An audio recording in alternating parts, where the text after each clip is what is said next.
Hi friends, how are you today? Back with me with Miss Alfie in Fiantelling YouTube channel.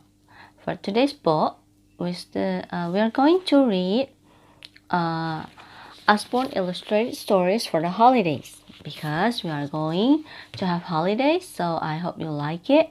For several weeks, we are going to read the chapter from this book, and I hope you like it. So let's start read together, okay?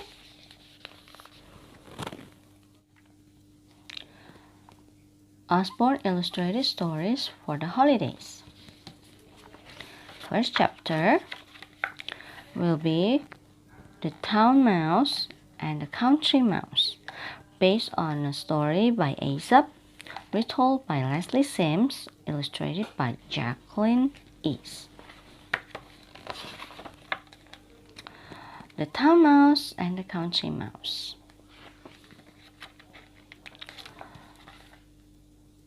There was once a little brown country mouse who lived in a quiet village. His name was Pippin, and he made his home in a hedge. In spring, he snoozed in the sunshine and listened to the birds sing. See, the birds, and this is the ants. Really good country life.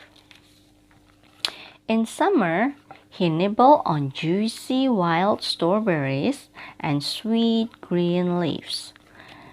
Then he scampered around gathering food and cutting grass to make warm bedding for the frosty months ahead. When the weather grew colder and the leaves turned gold, Pippin stayed snugly inside his home in the hedge. One chilly day, he was sitting by his fire when he heard a tap at the door. "Hello!" called a voice. "Pippin, are you there?" Pippin raced to the door and flung it open. It was his cousin, Toby, Town Mouse. "Surprise!" said Toby, with a big grin on his face. "I've come for a visit." Come in, said Pippin. "First thing first," said Pippin. "Let me get you a comfy seat." Then he made Toby a seat from soft, squashy moss. "Ugh! Don't you have any chair?" said Toby Town Mouse, springing up. "This moss is far too damp." Pippin sighed and took Toby for a walk instead. But he complained the whole time. It was cold, it was muddy. "Smell the flowers!" "Achoo!" And the flowers made him sneeze. That night, Pippin went to his food store to prepare supper. "We'll have a feast," he said, picking out his crunchiest nuts and the squashiest berries. "It's not every day I have a visitor." "Ugh," said Tubby Thomas. "I hate nuts." "Is this all you have to eat? In town we dine like kings." "Really?" asked Pippin. He couldn't imagine kings had better food than nuts and berries.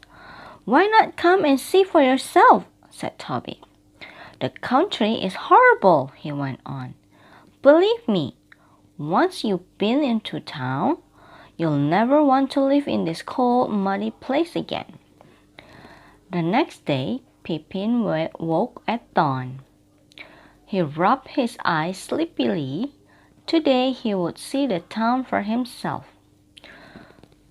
Toby had a big scratch. "Come on," he said. "We have a train to catch."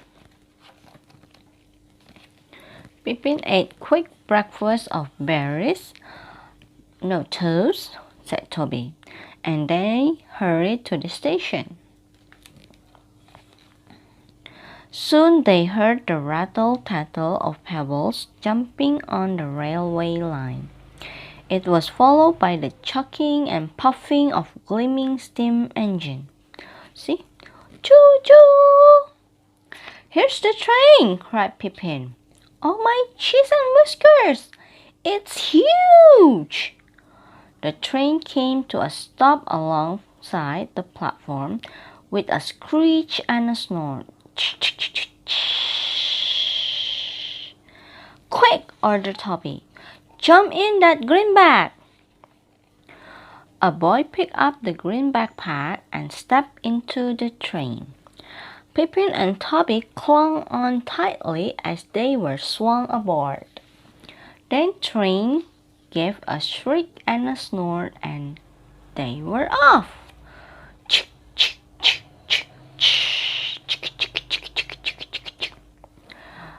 Pippin looked out of the window excitedly. At first they passed fields and groves of trees being blown sideways by the wind. The train rumbled on. After a while, there were no trees at all, just tall buildings and chimneys reaching to the skies. As the sky grew dark, the train stopped at last. Toby sat up. He twitched his whiskers and sniffed the air. "We're here," he said with a squeak. "I'm in town again. Home sweet home." "Now follow me." Toby leaped onto the train platform. "Be quick, Pippin," he called, "but watch out for all the feet." "Help!" The mice ran across the forecourt, out of the station, and onto the very busy street. Giant shoes thundered down around them. Pippin gasped. Out on the streets there was so much noise, and all at once, more noise than he had ever heard in his life. People shouted, "Hhmmm!" Horns beat. It was a cacophony of chaos. And the smells! Pippin sniffed burned sausage and coughed on the smoky fumes from the cars. Like this, beep beep. And then people angry. "Out of my way!" Ding-a-ling-ling. Toby stopped at the front step of a grand building. "Welcome to my house," he said proudly, pointing his paw. Ignoring the blue front door, he beckoned to Pippin and led him through a small hole in a brick on the side. Following Toby, Pippin ran down dimly lit corridors under the floor, and up secret staircases behind the walls. "Isn't this grand?" They spun and twirled across the empty ballroom. "Toot toot!" and play with toys in the children's nursery. Toby's stomach have a growl. "Growl! Race you to the dining room," he shouted. "It's time for the real feast." The mice scrambled up the tablecloth and began to enjoy some leftovers. They nibbled on gooseberry pie. They licked up clotted cream. Toby ate his way through the cheese, while Pippin dipped his paw in chocolate sauce. "Ah," said Toby, "I'm nearly full." While Pippin clutched his tummy. "I think I'm going to be sick," he moaned. Suddenly the table shook. The tablecloth shifted underneath them. Toby jumped from his dinner plate and ran to grab Pippin by the paw. "It's the cat!" he cried. "Run! Run for your life!" The cat's face peered over the top of the table. "Hello," she purred, licking her lips. "My dinner time, I think." Pippin was frozen in fear, transfixed by the cat's fierce claws, her sharp teeth, and pointed pink tongue. "Come on," said Toby, dragging him away.